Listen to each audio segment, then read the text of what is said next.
Hello viewers, welcome to our channel Bangaliyana. সামনেই জন্মাষ্টমী, শ্রীকৃষ্ণের জন্মদিন। জন্মাষ্টমী উপলক্ষে তালের বড়া বা তাল ফুলুরির রেসিপি আজ আমি আপনাদের সাথে শেয়ার করছি। রেসিপিটি ভালো লাগলে আমাদের চ্যানেলটিকে অতি অবশ্যই সাবস্ক্রাইব করুন, পাশে থাকা বেল আইকনে ক্লিক করে অল অপশনটি সিলেক্ট করে দিন। আমি এখানে 2 কাপ মতো তালের রস বের করে নিয়েছি। এবার দিয়ে দিচ্ছি হাফ কাপ চালের গুঁড়ো, হাফ কাপের থেকে একটু কম সুজি, হাফ টিস্পুন লবণ, 1 কাপ চিনি। এবার দিয়ে দিচ্ছি হাফ কাপ কোরানো নারকেল, 2টো কাঁঠালি কলা আর হাফ কাপ ময়দা।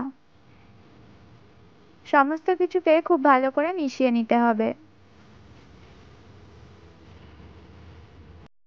কলা দুটো হাত দিয়ে এভাবে স্ম্যাশ করে ভালো করে মিশিয়ে নিতে হবে যেন কোনো লাম্পস না থাকে। আমি যেহেতু এখানে সুজি চালের গুঁড়ো ইউজ করেছি সেই জন্য ব্যাটারটা পাতলা রাখবো।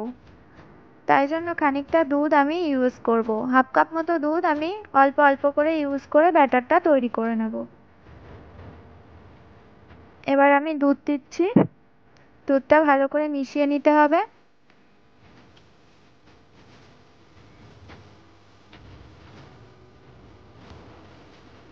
ব্যাটারটা তৈরি করার পর 8 ঘন্টা থেকে 1 ঘন্টা রেস্টে রাখতে হবে। ব্যাটারটা অবশ্যই রেস্টে রাখবেন। রেস্টে রাখলে সুজি চালের গুঁড়ো এগুলো ফুলে গিয়ে ব্যাটারটা আর একটু ঘন হয়ে যাবে আর তালের বড়াগুলো খুব ভালো করে ফুলবে। ব্যাটারটা তৈরি হয়ে গেছে, এরকম থিকনেস তৈরি হয়েছে, ঢেকে রাখলে আর একটু ঘন হয়ে যাবে। এবার আমরা 8 ঘন্টা থেকে 1 ঘন্টার জন্য ঢেকে রাখবো।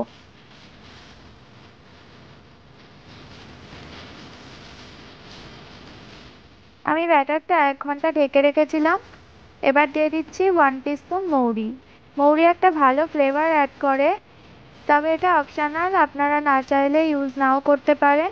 মৌরিটা ভালো করে মিশিয়ে নিচ্ছি। ব্যাটারটা অনেকটা ঘন হয়ে গেছে, তাই আর কোনো ময়দা আমাকে মেশাতে হয়নি। ব্যাটারটা খানিকটা ঘন হবে যাতে বড়ার আকারে ছেড়ে দেওয়া যায়। এবার বড়ার আকারে গোল গোল করে যতটা সম্ভব হয়েছে ততটাই গোল করে ছেড়ে দিয়েছি, তাতে দেখতে ভালো হবে। আর আমি বড়াটা ভেজে নিচ্ছি রিফাইন্ড অয়েলে। বেশ লাল লাল করে এপিট ওপিট সমস্ত দিক ভালো করে ভেজে নেব। আর বড়াটা ভেজে নিচ্ছি একেবারে লো থেকে মিডিয়াম ফ্লেমে দিয়ে। হাই ফ্লেমে একদমই বড়া ভাজা যাবে না। খুব কালচে করব না, লাল লাল করে ভেজে নেব। দেখুন কত সুন্দর গোল গোল হয়ে ফুলে উঠেছে। ব্যাটারটা রেস্টে রাখলে বড়াটা ভালো ফোলে। তালের অনেক গুণ রয়েছে, রোগ প্রতিরোধ ক্ষমতা বাড়িয়ে তোলে, এমনকি ক্যান্সার পর্যন্ত প্রতিরোধ করে। তাই তালের বড়া ছাড়াও, জন্মাষ্টমী ছাড়াও আপনারা তালের বিভিন্ন রেসিপি ট্রাই করতে পারেন। আমাদের অন্যান্য রেসিপির সাথে তালের বিভিন্ন রেসিপি আমরা আপলোড করতে থাকবো। সেই সমস্ত রেসিপির নোটিফিকেশন পাওয়ার জন্য আমাদের চ্যানেলটিকে অতি অবশ্যই সাবস্ক্রাইব করুন। এছাড়াও লাইক করুন, শেয়ার করুন, কমেন্ট করুন। আর অবশ্যই ভালো থাকবেন, সুস্থ থাকবেন। Thank you.